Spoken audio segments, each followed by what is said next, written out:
Hello and welcome back to my channel. Today I am going to be reviewing Fast and Furious 9 that just came out in the cinema the past week. So my first impressions of this movie is I didn't have high hopes for it straight off. After watching the trailer, they've been jumping the shark quite a bit the last few movies, but I've kind of enjoyed the last few, even though how ridiculous they've got. I've enjoyed them, especially even the last one, which wasn't the best, but I gotta admit this one, it's probably up there with kind of the worst of the series. It's just I did not it's been a while since I haven't enjoyed a movie at the cinema. I think the last film I didn't enjoy in the cinema was Jurassic Park Fallen Kingdom, where I got kind of bored. It's kind of the same on this one. Really was boring, to be honest, and that. So obviously it brings back your main characters like Vin Diesel's Dom, Letty, and their crew. Mia comes back in this one because if you've seen the trailer, John Cena's in it as Dom's brother. So Mia comes back in it being their sister.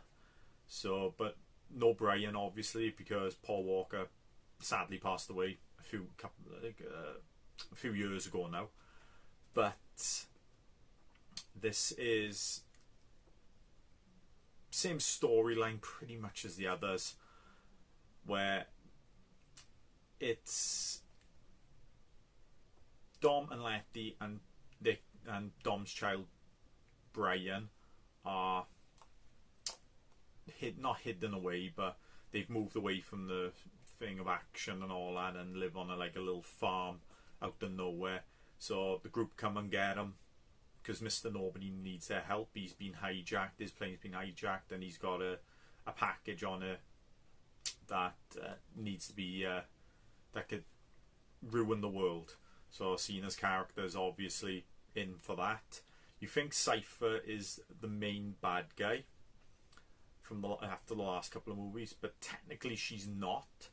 Very underutilized in this movie, to be honest. They kind of just shoehorned another villain into the movie and all that, who helps John Cena's character out and all that. But so yeah, they've got to save the day again, as the usual thing.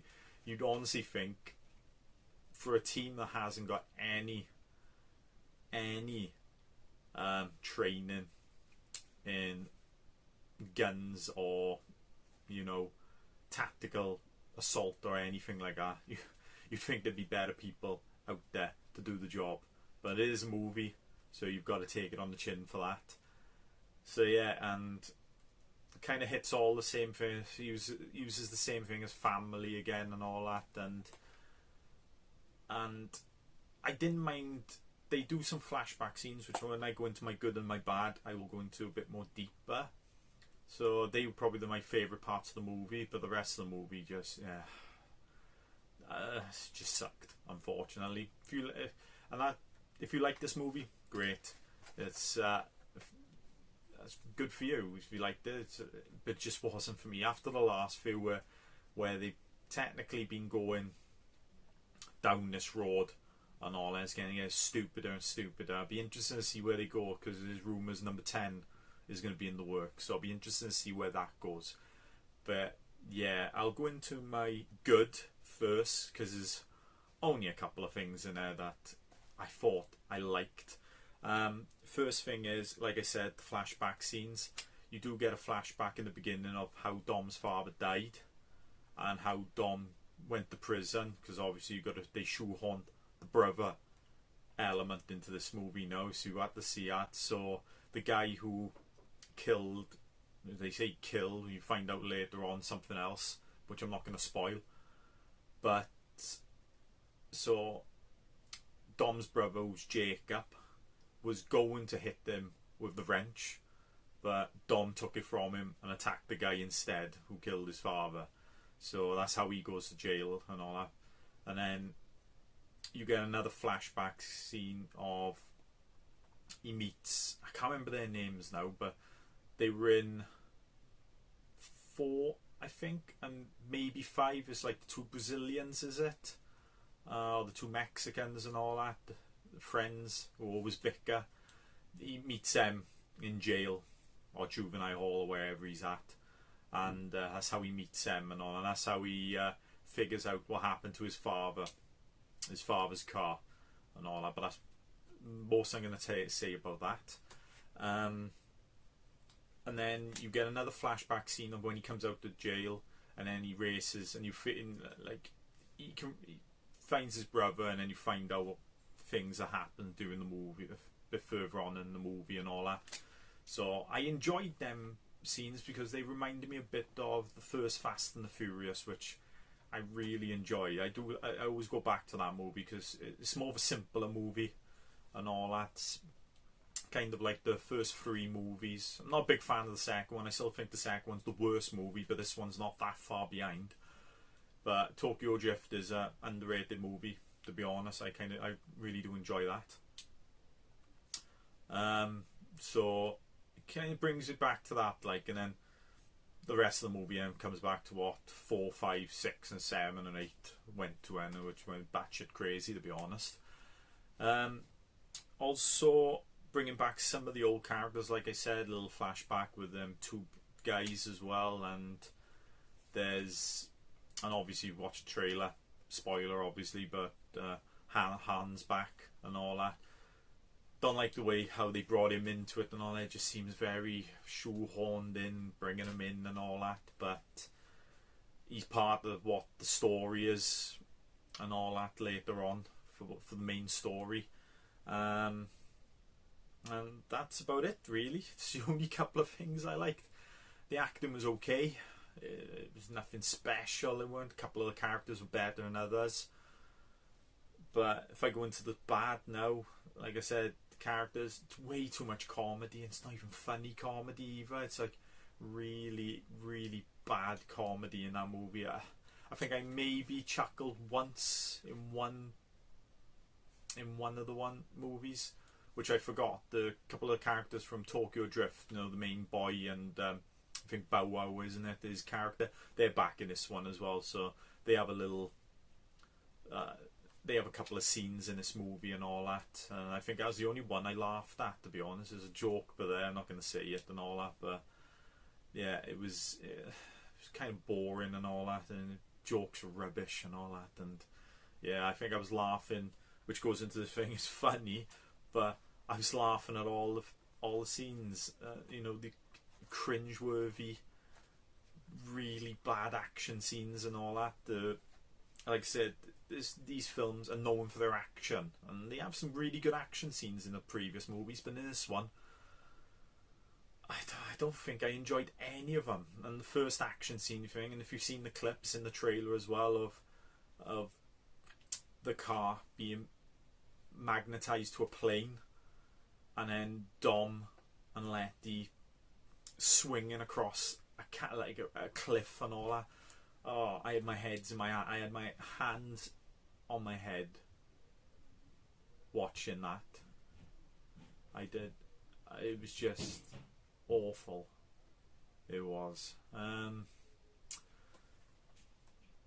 Like I said, as well as the characters, I think they need to get some fresh characters in these movies and all that. The ones they've got in it right now, very stale and kind of boring and all that. Even Dom ain't that good and all that. Because no offense to Vin Diesel, he's not the best actor in the world. There are better actors in this movie, but they're all a bit stale. They're all the same thing. They do the same thing every movie and all that. I think they do need to freshen it up a bit, get some new characters in. My one, like I said, kill a few characters off maybe and all that, give it a bit more incentive for the movie and all that. But they did it with Han, but like I said, they shoehorned him back in this one. So it's a bit that was really disappointing. Again, like I said, the action terrible, but the worst thing is the story. It's just your typical story. It's even worse than the last ones. You've got, like I said, Cypher is in this, but she's in it for not even that, and she's probably the best active character in this movie.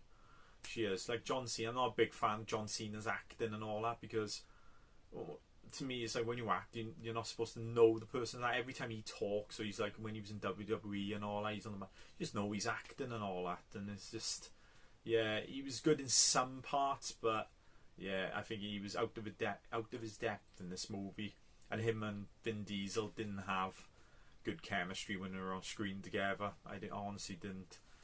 Like I said, a plus, to be honest, is Vin Diesel and Michelle Rodriguez, who plays Letty. They've always got good chemistry. They're really good together. She's probably the best actor out of his group and all that. And but she doesn't really get that much either, to be honest. But the story is just typical. They got to find something to, screw up the world. Blah blah blah. Very flimsy, especially shoehorning the brother story into it, and the the Han coming back, sorry, and all that. But yeah, very flimsy story, very bad. And yeah, the people who write these movies, I think they really need to. You're gonna make these movies, at least get some good screenwriters in. I don't know who's done the screenwriting on this one and all that, but it's like a joke you hear and all that. It's just, they must just put ideas in a hat, grab a big handful and say, oh look, that's what we're going to be doing in this movie. They really have got this. I'll be honest, man, it could just be me and all that, just moaning about this movie, because people are going to watch it. I paid to watch this movie. At the end of the day and all that, it's probably going to make a load of money. They're going to make another movie, but maybe they shouldn't and all that. Maybe they should think back and go back to what it used to be and all that, and make it a bit more grounded than the ridiculous. It reminds me a bit like Mission Impossible series, but the Mission Impossible series, they do crazy stunts in it, like Tom Cruise, he does most of the time, but they're like, they're kind of grounded. They can be done. It is, but in this they do things and all that, and the bumps some of these characters get in these movies, and they just get up and carry on running. It's ridiculous, man. I don't get it with movies these days where the main action star can't get hurt. There's literally a scene in this Vin Diesel where he takes on 20 guys and beats up 20 guys and all that, and it's like they've got to be known as like superhuman strength, and it's like, come on, man. The best films back in the 80s and all that were like say Die Hard and all that, where he got an absolute ass kicked in that movie. Yeah, he prevailed in the end, but he got a beaten, and you saw the pain in his face. Same as Indiana Jones, characters like that got their asses kicked during them movies, but they push on and all that, and they thing, and like this one, they get their ass kicked. It's not like they've had their ass kicked and all that. It is, but yeah, I don't rate this movie at all. If you want to go and watch it, go and watch it if you like this franchise. And I do personally like this franchise. There's some good action, but after watching this one, Jesus, they really need to have a good think of where they're going with this movie and all that. So, do I get? I'll be a generous 4 out of 10 for this movie for me. It is, but even like, yeah, and the one thing I never spoke about is direction as well. You got Justin Lin, he's pretty good director of action and all that. Feels like he's gone through the motions in this one, just hit the things and all that, and it felt a bit rushed as well, and jumping the scene to scene editing and all that, and no build up or anything. So yeah, very disappointed indeed for the whole. Yeah, 4 out of 10 I give this. So tell me down below what you thought of the movie, if you've seen it, or if you're going to go and see it.